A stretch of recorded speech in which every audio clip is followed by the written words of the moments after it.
we're going to have a great conversation with the CEO of MSC, Mr. Soren Toft, who's here with us. So just after that, so yeah, I wanted you to say hello to this next interview with Larry. I don't know if Larry is here. So some people don't know who's who. So Larry is going to introduce Mr. Soren Toft. So very first thing, I want to introduce the Secretary General of ICC is going to cover a conversation about how the African free trade area can actually affect commerce, trade locally, but also globally. So with you, we're going to have your perspective as to how globally it's important to streamline trade within our continent through this African free zone. And I would like you to congratulate and welcome Mr. John Denton. We don't see you. Where is he? Yeah, everybody knows him, but not all those who are watching online. So I would like also to acknowledge the CFO of AGL, and she's going to cover a conversation on what's their experience as far as multimodal is concerned. And I would like you to welcome Teru. Teru Barry. Yolissa, very happy to see you. And Yolissa is the Chief Business Development of Transnet based in South Africa. And with you, we're going to see also your experience because you've been growing and you have a model that we're going to rediscover. So thank you. Thank you, Shazir. And now this is a company, and it is, I want to say it clearly because it is CWA area, so it is Central West Africa area, and is the managing director for this area of AP Moller Maersk. Please welcome Thomas Hewes.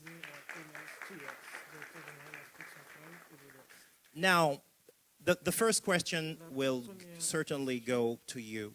When we talk about multimodal transport means, what does it mean to you? Tyra.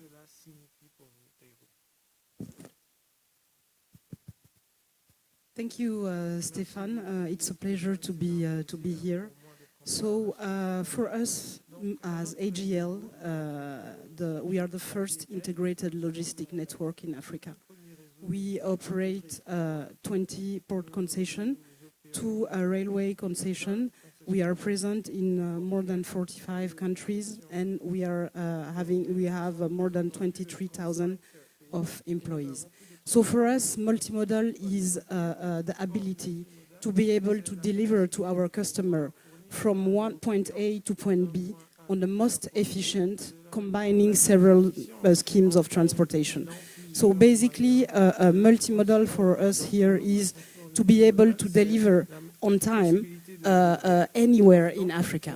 So that combines several transport means. It can be road, it can be air, but it has to be efficient. So this is what multimodal means for us. So basically, it's important to be close to our customer and to be able to deliver custom-made solution, which where we can think out of the box and be able to propose the right transport combination with the support of our shareholder, the MSC family. We are able to deliver anywhere in Africa. Thank you, Teru. Now, question for you, Thomas. How does multimodal transportation means is a game changer? I think very much in line. So I think the goal for all of us, for everybody who imports or actually does any logistics in Africa and with the rest of the world, it's about how can we get goods as fast, as reliable and cost efficient from point A overseas or in the country to a different to the importers.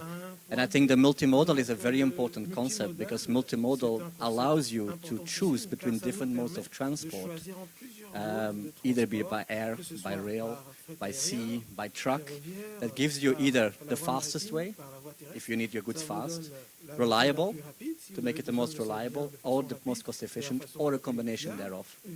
I think it's an important topic because that's why we see in Africa especially that the cost of transportation in general is still relatively high. Actually developing the multimodal solutions actually will lower down that cost of transport or make it more efficient and fast. So question for you, Yulissa. When we think about what's happening in Africa, we see sometimes some countries that are making investments into developing roads.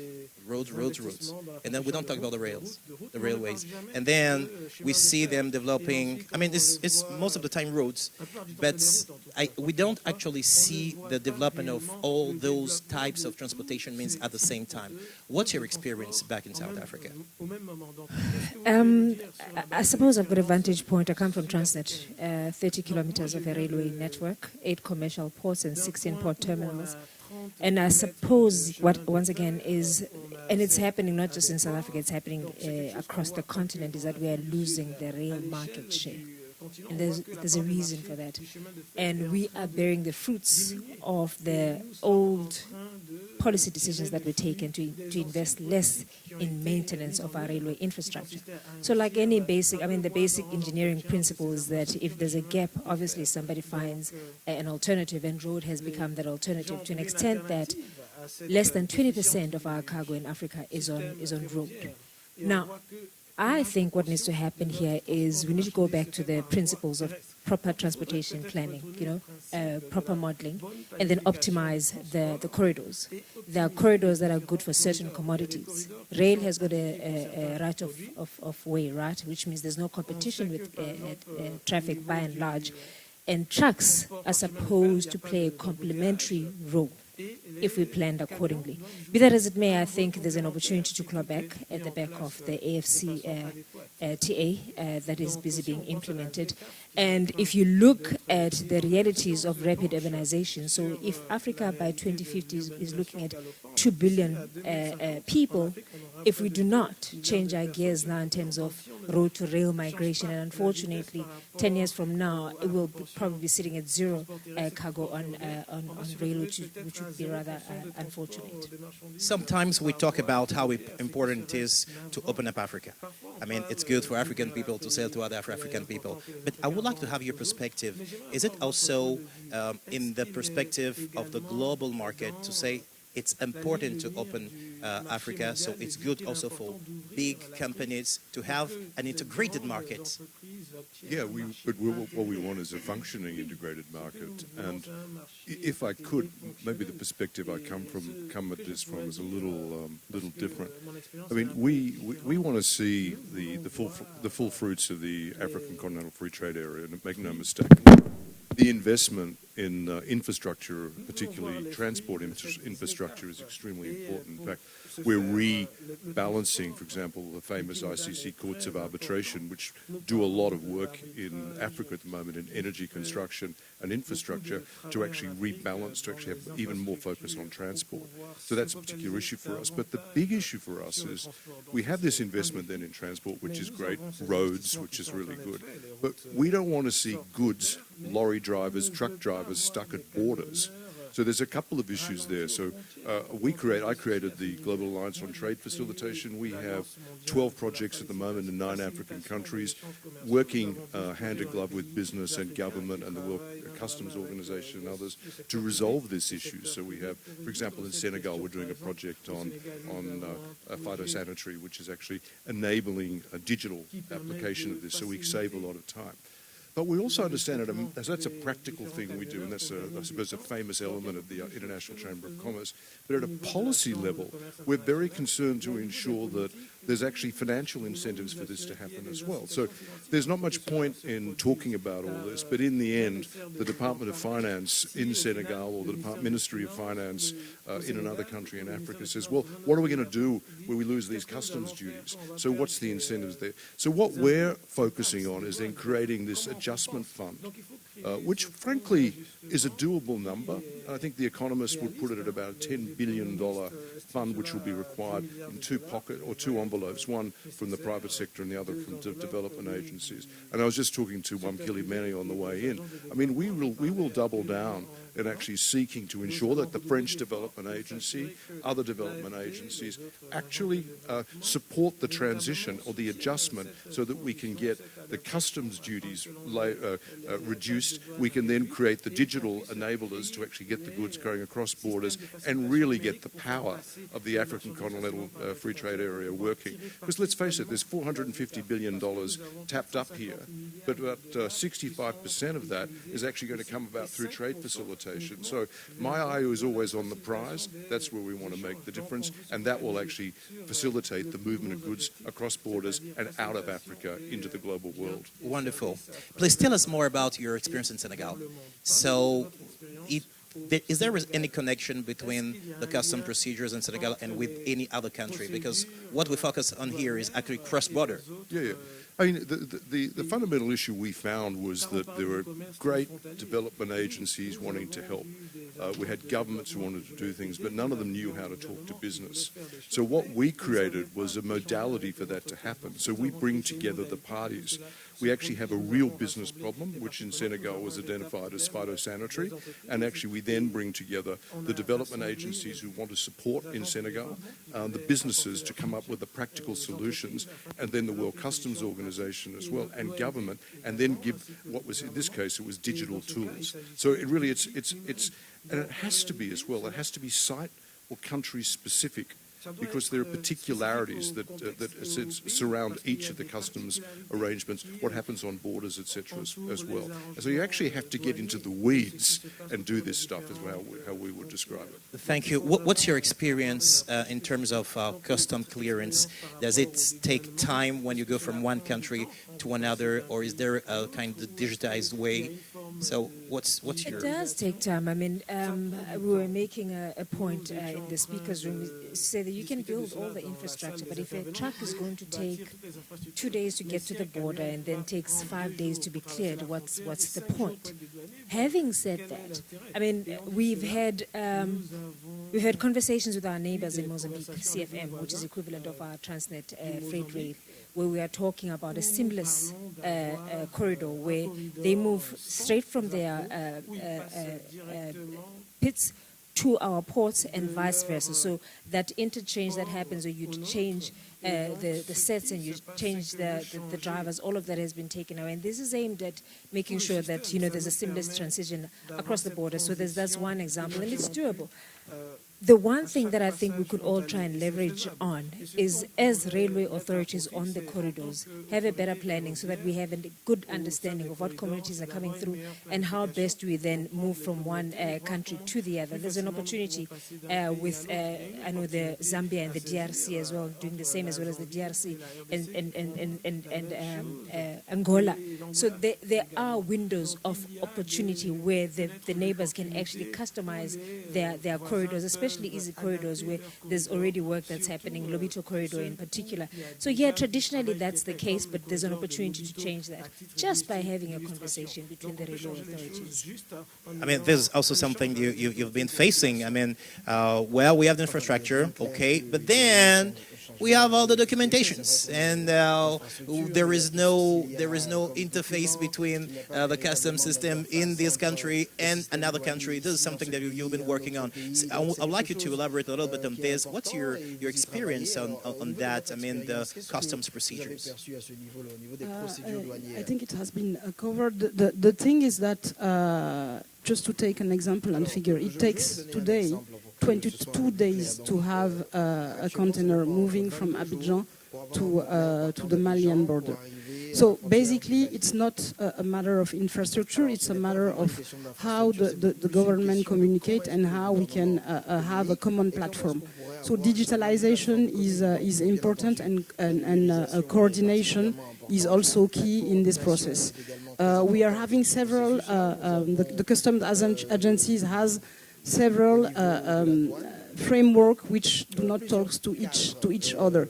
if we are able today to have a kind of one-stop shop and are able to clear the goods at only one point, if we take the example of West Africa and of the ECOWAS area, we are supposed not to have any border, but still, it's still taking days to be able to clear.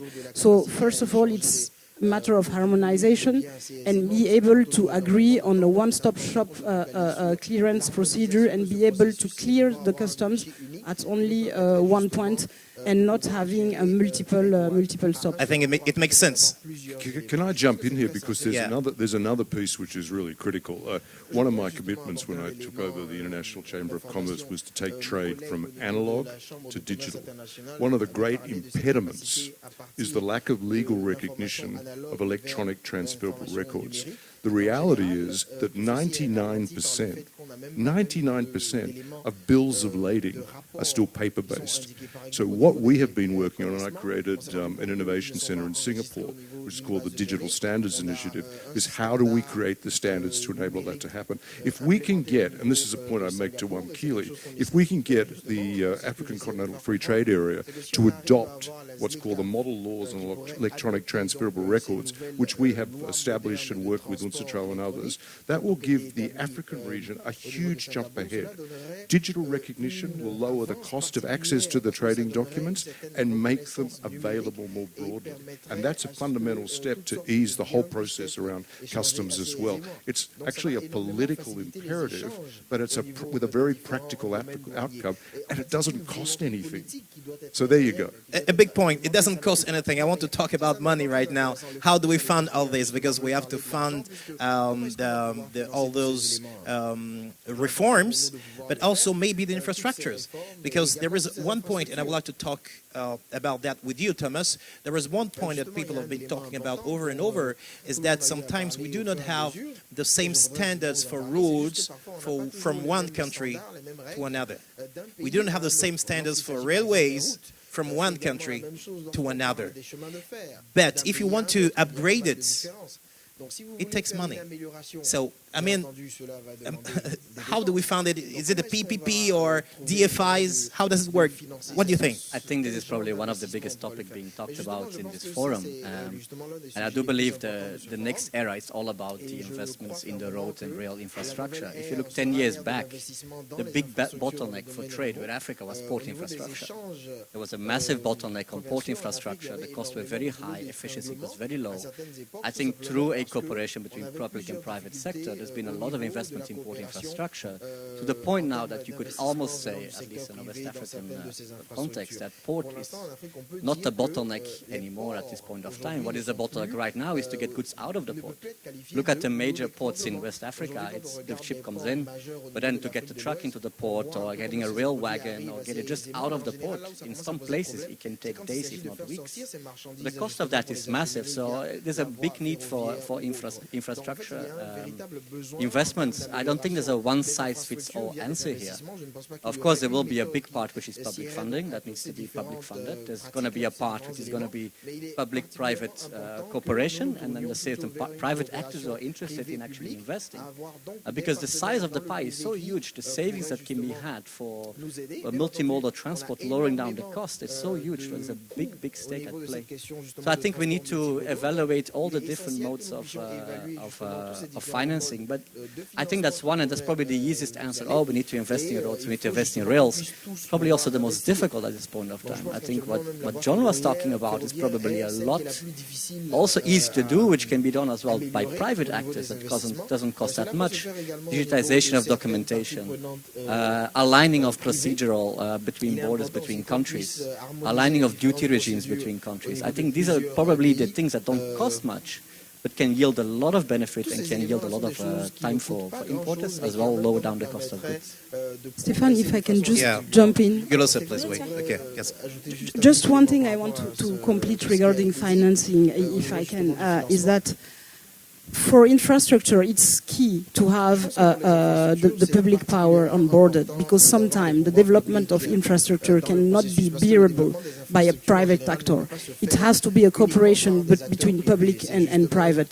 Today, developing a railroad cannot be achieved by a public actor, but it has to be a mix of financing, and the government has to, and the DFI has to play their role, but it has to be a combination between private and public, because it can be, it's economically positive, but it has to be positive for all the stakeholders. Yeah, thank you. I want to say something on that. Yeah, thanks. If I may add on to that as well, I'm going to simplify this. I mean, it boils down to strengthening the balance sheet of the railway authorities, right? Which then means you need cargo on the lines, on the tracks. But if there's no track, then you can't transport the cargo. So it's a serious dichotomy. But from where I'm sitting, let's just take the North-South corridor. The North-South corridor, DRC all the way to South Africa, has a potential of 1 million tons per annum, as it stands, without doing much. Potential. That's the capacity it has. But we're doing just below 300 and odd thousand tons per annum. And there's a couple of things that can be done. Obviously, it's important that you build the infrastructure in areas where it is much needed. So I suppose that the point I'm trying to make is that you're going to have to do a dual approach. It's a dual approach from where I'm sitting, where you can increase the volumes without tapping into debt funding. Well and good, right? Because that's the whole point, that you've got to be able to do this yourselves, but we're not in that position as yet. Valorizing the commodities as well, so that we can increase the trade amongst each other. Again, it speaks to the point that I made about strengthening our balance sheet. But I'm going back to the point that was made, that the DFIs and the privates, particularly the mining companies, that where you can have take or pay, and there's a guarantee that there will be contracts in place for the longest of time, is a better option. As much as we, these initiatives need financing, but it's not sustainable to do this with a python around your neck. It's just going to squeeze the railway authorities, and it's going to be running rings around ourselves. We'll never recover from that. So that's just my take. Yeah, thank you. But I think it's just more than one country, so it takes a kind of supernatural, national authority to coordinate this. And you are ICC, so I'm looking at you. We're not immortal. It takes beyond the countries, because if we take these countries individually, they will say, okay, I have my standards for the roads, I have my standards for the railroads, I have my own standards for these and that. But that's the experience. I mean, I used to chair finance and economics. I'm Australian. I used to chair finance and economics at the Asia-Pacific Economic Community. And actually the hard work we did there, and of course Asia-Pac, Indo-Pac as it's now called, is still the fastest growing region in the world.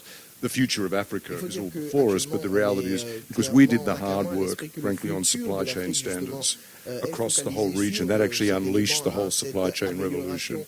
So that's really important. That's where I think empowering the players in the African Continental Free Trade Area is important. But there was another important issue there. There was a lot of competition between the economies in Asia-Pac to actually lead.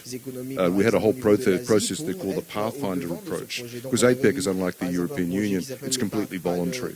So countries, Vietnam would push ahead on something, and then Malaysia would try and catch up, and that pushed the whole game further forward. So countries have agency within the African Continental Free Trade Area, and we've already seen it with some.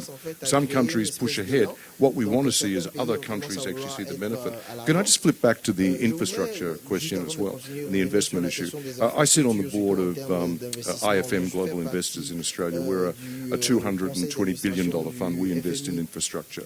We don't invest in Africa. And again, I'm here in Africa because I want us to. We're pension funds, so we bring together the pensions of workers around the world, and we create this monolith. We own airports around the world. We did the biggest cash deal in Australia. We also own Vienna. We own toll roads in Mexico, etc. But the common feature is that our mandate requires us to invest only in OECD-aligned economies. And so one of the issues I've been working on is how do we ensure we raise the standards in Africa to limit the risk? Because in the end, we will always take risk to make it a manageable risk. And so there's a process which I would encourage you to look at, which we're working on at the OECD, called the Blue Dot Principles, which the whole idea is to raise the governance models around the opportunities for public-private partnerships to facilitate infrastructure investment to a level where it's possible for more liquidity to be made available by long-term investors like pension capital, which I think will find the opportunity with assets here, which are first-tier assets, but in challenging economic circumstances. Rule of law becomes incredibly important, which is why I've been focused so much on broadening the depth of, and broadening and deepening the engagement of the International Chamber of Commerce Courts of Arbitration here, because arbitration, I suspect, is still the way forward as the legal system continues to evolve. Another question, thank you, John. Another question is, and I want us to have this during this conversation, and Tyra, the question will go to you. What do we lose if we don't actually interconnect? I want you to give us an understanding of what do we actually lose if we don't speed up this interconnection of Africa as far as transport is concerned. In terms of, I mean, business, time. As you say today, the ZLECAf, we say in French, the AfCFTA, is a fantastic opportunity for Africa. But if we are not able today to be able to have the right infrastructure, to be able to make the goods circulate properly, we won't be able to make it. So first thing, to make the cost bearable for all the users, it's that we have to reach the critical mass. 54 isolated countries cannot make it. We have to have an integrated market, and we have to be able to interconnect. So it's not really a question on how are we going to do it or if we are losing it. If we don't make it, it's not going to happen. So it's a kind of circle, actually. If we don't have the volumes, if we don't have the critical mass, we won't be able to deliver at an interesting cost, and we won't be able to have return on investment on our infrastructure. So it's a kind of whole virtuous circle where the question is not to see what are we losing. The thing is that we have to make it. It has to happen. Thomas, yeah. I think on this one, I think it's a big theme that came out of this forum as well is around, which I think is a very exciting development for us here in Africa, is the growing manufacturing base. So you have manufacturers setting up, made in Africa, consumed in Africa. So if a player will come and set up in Africa manufacturing something, he will look at the consumption market. If your consumption market is only your individual country, because it's either regulatory or infrastructure-wise not able to export to different countries, the investment becomes a lot less interesting. So I think if we say we're very clear about we want Africa to set up manufacturing for consumption in Africa, and why not even exporting abroad, which we see actually some players starting to do right now. We have to integrate the market to create a critical mass, not just from importation, but also from a consumption perspective. It will attract much more investment if we can align the markets, align the consumption base across nations, across borders. Yeah, Yolisa. Thank you. I mean, I'll add on to that. And to be direct to your question, we lose everything. How are you going to feed 2 billion people? If you're on a path to industrialization, and they're said to be the next growth frontier, but you don't have the infrastructure to support that, then you lose the opportunity to industrialize. But the biggest thing I think we'll lose is the opportunity to be self-sustaining. We'll always be looking to everyone else to feed us. We'll always be looking to everyone else to help us grow, when we have the ability to do that within the continent. Thank you. Yeah. Thank you. Yeah, I'm sad when you say that, because we have some hard time feeding people, and then we don't do what we have to do to feed them all. So that's a big question. Something else I would like to know, what's your perspective on if we all produce the same things? So Ghana produces the same thing, Cote d'Ivoire produces the same thing, Benin and Guinea, we all produce the same thing. how can we sell to each other? Because we already produce the same thing. So don't you think that we need to have a kind of regional specialization of Africa? What do you think about that? These are some ideas that people have been talking about, so I would like to see how we see that. So 4 key sectors have been identified by the ZLECAf. It's the automotive sector, the agro-industrial sector, the pharmaceutical sector, and the transport and logistics. So today, the luck we have is that in Africa, we have a whole range of country with specific climates.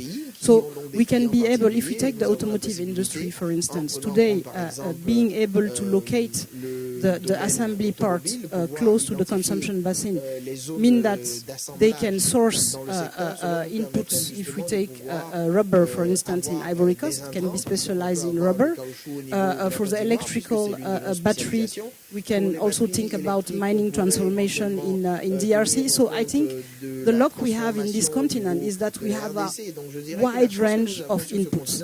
So if we are able to be specialized and able to locate properly the transforming industry with the consumption basin and with the input trade, there won't be any competition. Yolisa, and there's one. I share the same sentiment. I mean, I see it as an opportunity as opposed to competition. The African continent is vast. We're talking 54 countries, so I don't necessarily see that as a problem. But I suppose, I mean, we go back to the non-tariff barriers that we need to look into, which gives us an opportunity to trade amongst ourselves. So I suppose the long and short of it, I see that more as an opportunity than a challenge. No, I think it's an important topic, because when you speak to many importers or manufacturers and you say it's a product that's actually produced in a neighboring country, but they bring it in from China, I mean, that's just not right. They're basically saying it's cheaper to bring it from China than it is from the country which is 500 kilometers away. So I think going back to Africa taking charge, it's about, for specific sectors, start opening up those trade routes. I think it needs to be a phased approach. We cannot just open up everything one go, because there will be winners and losers. I think the consequence will be big. But having specific sectors identified where countries will trade amongst themselves, focalize on certain strengths, is absolutely a necessity. On this, I think that we are very fast and very good in making reforms. I mean, we decide to do this. We have the good policy, we have the good strategy, we have the good plan, but we have a hard time implementing whatever we have decided as fast as we should. I mean, I believe it takes also a kind of policy dialogue to actually make this happen, John. So my idea is these things, because I'm frustrated about what I'm hearing. I think we can do more, but we go slowly. So what do we do? But there's another piece that you need to focus on here. You actually need to have popular support.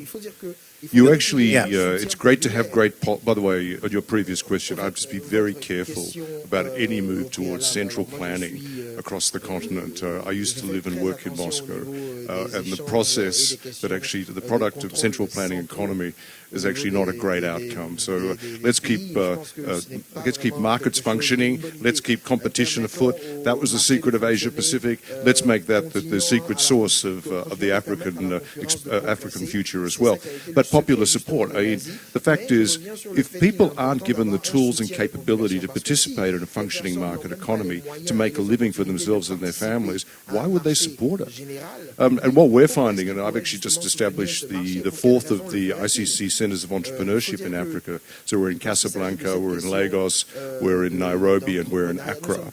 And the whole idea there is to give the next generation, but actually part of the existing generations, the tools and capabilities to actually participate in a function. And what you do by giving them those tools, you actually build popular support for market economies. And it's a slow process, but we're now in the process of scaling that on a whole Africa idea, because what we're also doing is, okay, we now, what's in your way capabilities, linkages, visibility, etc. So we work on all that. Access to trade finance.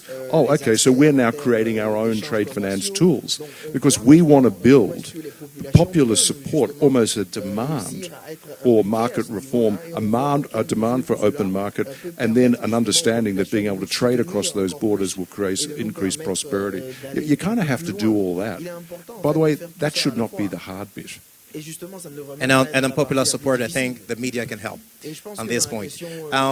Now, there is a point that we also have to cover, is that when we see the top 2 or top 3 in terms of pollution, we have energy, number 1. I think transport should come number 2. So I believe this is a global concern, and I would like to understand with you, what have you been doing, what's been your efforts so far to make your operations greener? Thomas. Yeah, so in Maersk a while ago, we made the commitment to be emission neutral by 2040. Right? So what does that mean for us? That means we need to especially transition from fossil fuels to carbon neutral fuels. So we've made the choice of heavily investing into methanol vessels. Right? So every vessel that we've ordered methanol vessels, and every vessel that we're gonna order going forward will be a emission neutral vessel. So it's a massive transition that we're undertaking. The first vessel actually will enter our fleet next month. So it's the first vessel that's going to run on methanol. I think it's a great and necessary transition that we are having, and it's not only us. I think it's the whole industry is moving towards that emission neutral way of working. In the beginning, it's always a very big uphill battle. It comes with a cost, it comes with an adoption, it comes with innovation technology. But the more and more we see that actually that technology is rapidly advancing for us to be able to do so. So that's number 1. I think the second one, which is also important, goes back to the original question around multimodal. How can we ensure we have less trucks on the road? A good example, for example, in Nigeria is we've developed a quite extensive network of barges around the ports. Instead of taking it by truck, you take it out by barge. So imagine 70 containers on a barge versus 70 trucks on the road, what the emission impact will be. So I think there's a combination of how do we use properly multimodal transport and the energy-friendly solutions in multimodal transport, as well as transition away from fossil fuels into carbon-neutral fuels. Thank you, Yolisa. Thank you, Stefan. I mean, it's a very important question and very difficult one to respond to. I suppose my starting point is that I kind of feel like we need what I call loosely carbon literacy. You need to understand the extent of the problem within your context. I mean, some will move faster than others, that's a fact. Going from road to rail in and of itself starts to address the problem, because rail has got less carbon emissions. I mean, not all of us are just going to just, transition into battery-powered trains or even green hydrogen trains. That's number 1. Number 2, I mean, most of our traction is electric. However, I mean, it's a known fact that we've got an energy crisis. So it's a balance between supporting our economy and going green. It's a toss, right? So we find ourselves in some cases having to revert back to diesel, because on that particular corridor we have a challenge with cable theft. I'm talking last financial year, over 1,000 kilometers of our cable stolen. Now you stop focusing on moving goods but policing the corridor, right, at billions of costs. So I suppose for us, I mean, we were at an exploratory stages. We're trying to figure out what would work because we've got 9 rail corridors, which corridor is best suited to go for alternative energy. But in the main, we're already electric. And again, as I indicated, that we really have to balance that between going green and as well as making sure that the economy moves. But it's not something we're averse to, but we're not going to jump into it without really looking at the context within which we operate as Transnet. But we see the ambition. No, it's there. It's a commitment. It's not even an ambition, it's a commitment. By 2030, we would have want to have made serious progress. 2030, and your deadline was? I don't think it's a competition about deadlines. It's about how much do we push ourselves to advance as quick as possible. So by us, it's 2040. We have I'm not saying it would be 0 by 2030. It's serious gains by 2030. we know AGL, you are also going green. Oh, you're green already. We are going green, and actually we have developed two things. First is the Green Terminal Initiative. It's a labelization which we have developed with Bureau Veritas, which is an independent audit bureau, which we have rolled out into our terminals. Today we have 9 terminals which has the label, and the labels can be used by other operators.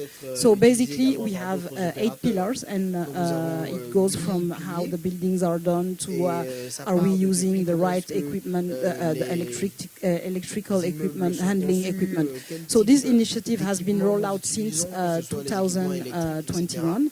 And it's peaking.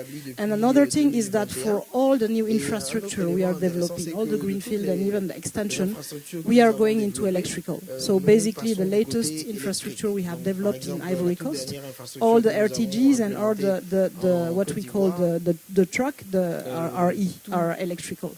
So, but on the this is from the AGL perspective. But there is one thing I want to open is. Also, in the whole sector, I think on a long-term perspective, we have also to think about using other way of transport. In Africa, we have more than 25 rivers, which has more than 1,000 kilometers. So imagine the potential that we can have if we can be able to leverage on that and develop that way of transportation. Yeah, thank you so much. Can we do one thing? Somebody to ask one question in 20 seconds and somebody to answer that question in 30 seconds. Question? Okay. Can we give the microphone in 2 seconds? No? Okay. I will give you my own. Yeah? Yeah? Okay.